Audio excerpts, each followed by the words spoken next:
किसान साथियों राम राम। आशा और उम्मीद करता हूं कि आप सब ठीक ठाक होंगे। साथियों, आज हम चर्चा करने जा रहे हैं कि गेहूं के अंदर हम पीलापन क्यों आता है।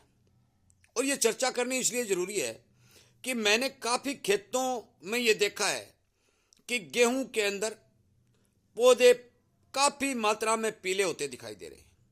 कहीं पर 4x4 का, कहीं पर 20x20 का, कहीं आधी कनाल का, कहीं 2 कनाल का, कहीं 1.5 कनाल का। इस तरह से जो ठाड़ा बोलते हैं, एरिया बोलते हैं, वो एरिया गेहूं के खेतों में पीला होता दिखाई दे रहा है। और किसान उसको ठीक करने के लिए भरसक प्रयास भी कर रहा है। साथियों, मैं आपको बता देना चाहता हूं कि गेहूं के अंदर पीलापन कोई एक प्रकार से नहीं आता। यदि गेहूं के अंदर जब हम बिजाई करते हैं उस टाइम या बाद में उस खेत के अंदर नाइट्रोजन की कमी यदि होती है तो गेहूं के अंदर पीलापन आ जाता है। जिंक की कमी होता है, गेहूं के अंदर पीलापन आ जाता है। यदि किसी भी तत्व की कमी हो तो पीलापन आ जाता है। यदि जड़ों के अंदर नीमाटोड की गांठें बनी हुई हो तो पीलापन आ जाता है। और एक नीमाटोड ऐसा है जो गांठें भी नहीं बनती, जड़ भी सुरक्षित रहती है, तो भी जड़ों का रंग थोड़ा मंगसा हो जाता है। मतलब हम जो प्योर जड़ देखते हैं उससे अलग दिखाई देने लगता है। वो भी एक नीमाटोड है जो गांठ नहीं बनाता और वो भी जड़ गेहूं की खुराक को खाता है, जिसके कारण भी पीलापन आ जाता है। साथियों, अनेक तरह से जो गेहूं में पीलापन आ रहा है और इस पीलापन के कारण किसान का खर्चा बढ़ता जा रहा है। एक बात आप नोट कर लें, जिस गेहूं के खेत में जितने भी एरिया में एक बार पीलापन आ गया तो मान के चलो कि वो गेहूं 20 और 25 दिन के लिए यदि ठीक भी हो जाएगी तो भी अलग दिखाई देगी, क्योंकि उसकी ग्रोथ इतनी लंबे समय तक रुक जाती है। लंबे समय तक ग्रोथ का रुकना पैदावार को प्रभावित पक्का करता है। परंतु एक फिल्म का एक गाना है साथियों, और वो गाना है कि दिल है कि मानता ही नहीं। वही बात सेम किसान पर लागू हो रही है कि किसान है कि मानता ही नहीं। साथियों, आप सबको इस बात का पता है कि लगभग 70% खेतों के अंदर ट्यूबवेलों का पानी लगातार लगाया जा रहा है, लग रहा है, और वो एक मजबूरी है। और मैं इस बारे आपको बार बार सावधान और सचेत कर भी रहा हूं। हर वीडियो में ये बात मैं बता भी रहा हूं कि यदि आप ट्यूबवेल का पानी लगाते हैं तो ट्यूबवेल के पानी के दुष्प्रभाव से बचने के प्रयास भी किए जाएं। समय समय पर वीडियो बनाकर मैं किसान को सचेत और सावधान करता हूं, और इसीलिए मैं आपसे विनती निवेदन करता हूं कि आप इस चैनल के साथ जुड़िए, सामने वाली घंटी का बटन दबाइए ताकि आपको फौरन वीडियो मिल जाए और आप अपने खेत में ठीक प्रकार से उस खेत की सुरक्षा कर सकें। साथियों, जहां ट्यूबवेलों का पानी लगता है, आप सभी को पता है कि ट्यूबवेलों का पानी खारा है।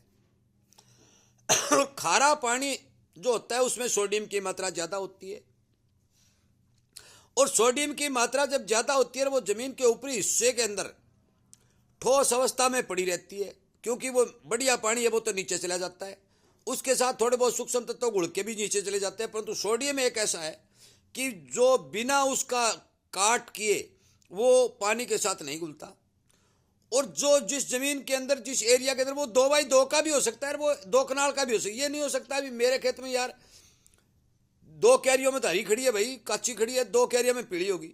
साथियों, सोडियम जहां जहां ज्यादा होगा वहां वहां जड़ों का विकास कम होगा। और ये एक बात मान के चलिए कि जो जमीन हमारे खेत में होती है, हम उसको 10-10 फुट में यदि एक समान आंकना चाहेंगे तो वो नहीं होगी।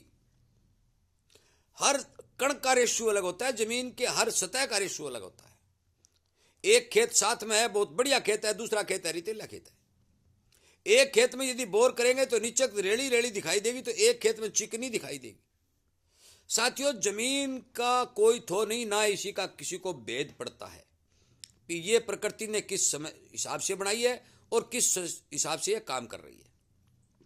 हर खेत का अलग अलग रेशियो होता है। यदि आप 10 एकड़ के मालिक हैं तो आप मान के चलो कि 10 के 10 एकड़ अलग अलग रेशियो के हैं। ये एक बात पक्की है।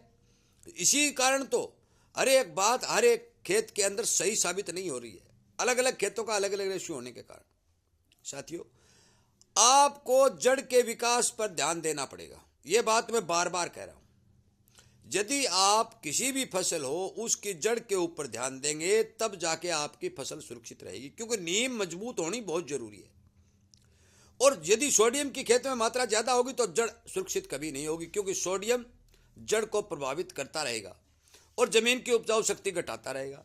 और जमीन की उपजाऊ शक्ति घटेगी तो आपके खेत में अनेक प्रकार के सूक्ष्म तत्वों की कमी आएगी, अनेक प्रकार के निमाटोड जैसे फंगिसाइड रोगों की जो भरमार हो जाएगी, क्योंकि कमजोरी के अनेक रोग लागू होते हैं। ये आप पक्का मान के चलो। इसलिए मेरी बात पर ध्यान दें, इग्नोर न करें, हर एक किसान तक इस वीडियो को पहुंचाएं कि आपके खेत के अंदर जो सोडियम है उसको तोड़ने के लिए सबसे उत्तम तरीका है कि आप सल्फर प्लस कैल्शियम के मिश्रण को खेत में दें। और यदि हम बाजार से लाते हैं तो इन दोनों का यदि खर्च देखते हैं तो 1000-1200 रुपए प्रति एकड़ पड़ता है। परंतु जिप्सम एक ऐसा पदार्थ है जो सबसे उत्तम खाद है, जिसके अंदर सल्फर और कैल्शियम दोनों पूरी अच्छी मात्रा में पाए जाते हैं। आप उसका प्रयोग करें। यदि आपके खेत के अंदर सल्फर और कैल्शियम का मिश्रण सही अनुपात में होगा तो आपके खेत का सोडियम लगातार घुलता रहेगा। जब भी आप बरसात होगी या नहर का पानी लगाएंगे तो वो पौधे की जड़ों से नीचा चला जाएगा, तो आपका नुकसान कम होगा। साथियों, जिप्सम से सस्ता स्रोत कोई नहीं है। परंतु कुछ किसान भाई क्या कहते हैं कि मैंने तो पिछले साल डाली थी, कोई रिजल्ट नहीं आया।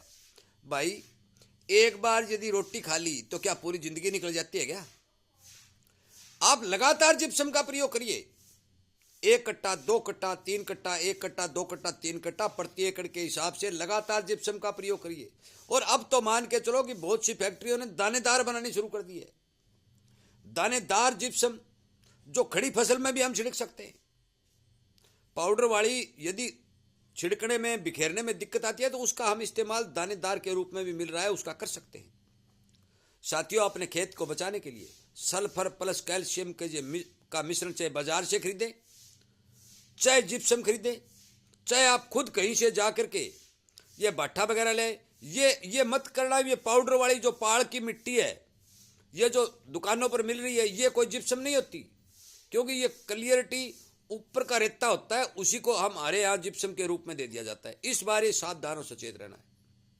इसलिए अच्छी क्वालिटी की जिप्सम खरीद करके आप अपने खेत में लगातार डालते रहिए।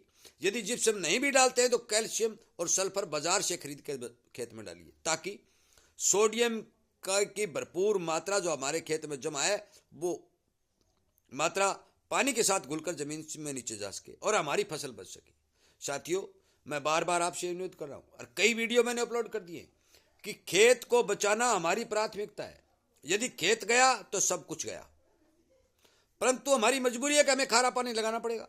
पर खारे पानी को तोड़ने के लिए भी हमें काम करना पड़ेगा। अकेले ये नहीं है कि ऊपर वाली खाद डीएपी डाल दी, सुपर डाल दी, जिंक डाल दी, मैग्नीशियम डाल दी, बोरोन। भाई, ये तो डालते हो, ये कोई खारे पानी को ठीक नहीं करती। इसलिए मेरी बात पर ध्यान दें, थोड़ी कहीं को ज़्यादा समझें और अपने खेत को बचाने के लिए भरसक प्रयास करें, ताकि आपकी फसल सुरक्षित रहो। साथियों, कुछ किसान भाई सागरिका डाल रहे हैं, कुछ ये फ्यूरी डाल रहे हैं, कुछ निमाटोड डालते रहिए। मैं ये नहीं कहता मत डालिए, डालते रहिए, परंतु अपने खेत की डिमांड के हिसाब से डालिए। ये नहीं है कि खेत मांग ही नहीं रहे यार आप डाल रहे हो, तो इसका मतलब है कि आप वेस्टेज करके आपका खर्चा बढ़ा रहे हो। इसलिए खेती के ऊपर अच्छी जानकारी प्राप्त कर करके खर्च को कम कर करके 2 पैसे बचत करने की कोशिश करें। अंधाधुंध खर्च से बचें, सावधानी पूर्वक काम करें। साथियों, वीडियो बनाने के लिए बनाते समय जिस प्रकार मैं हर किसान से ये विनती निवेदन करता हूं कि आप इस तरह के वीडियो ज़्यादा से ज़्यादा किसानों तक शेयर करें, ताकि हर किसान को इन बातों का पता चले और किसान को किसी भी प्रकार का नुकसान नहीं हो। इसी के साथ मैं वीडियो को विराम देते हुए आप सबका धन्यवाद करते हुए मैं ये उम्मीद करूंगा कि आप सब किसान भाई सहयोग से हर एक किसान तक इस वीडियो को पहुंचाएंगे। इस खबर के द्वारा हर एक किसान को सचेत और सावधान करेंगे। वीडियो सुनने के लिए, लाइक और शेयर करने के लिए और चैनल के साथ जुड़ करके किसान हित में काम करने के लिए आपका बहुत बहुत धन्यवाद।